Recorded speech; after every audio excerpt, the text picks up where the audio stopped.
reporting, in our view, needs to become public. At the moment, there's no provision in the draft treaty for public reporting, and it is the scrutiny of parliamentarians and civil society and others around the world which will help this treaty to have teeth and to hold governments to account.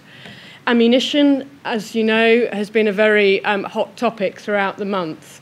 Ammunition has now been included, but there are still problems around it. It's not subject to all the same rules as other types of arms, and there's a distinction made where munitions are not covered, so we're concerned that certain types of explosive weapons would not be included.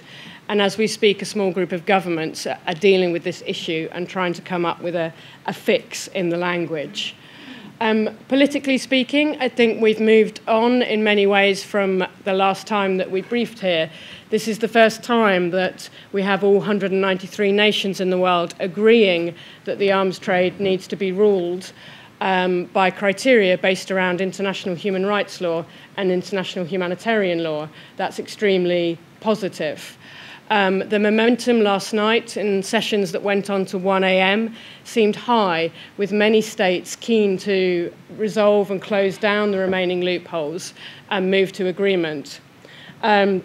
This morning we've heard some challenges in the room. The US government just made a statement saying that they don't think they have sufficient time to consider the text. We're not quite exactly sure what this is going to mean, but clearly it's given that many of the concessions that exist in the current draft text are there at the insistence of the US government. Our appeal to the administration would be this is the time to show leadership and agree this treaty. This is not the time to delay when you have the rest of the world's governments on standby to make this treaty a reality.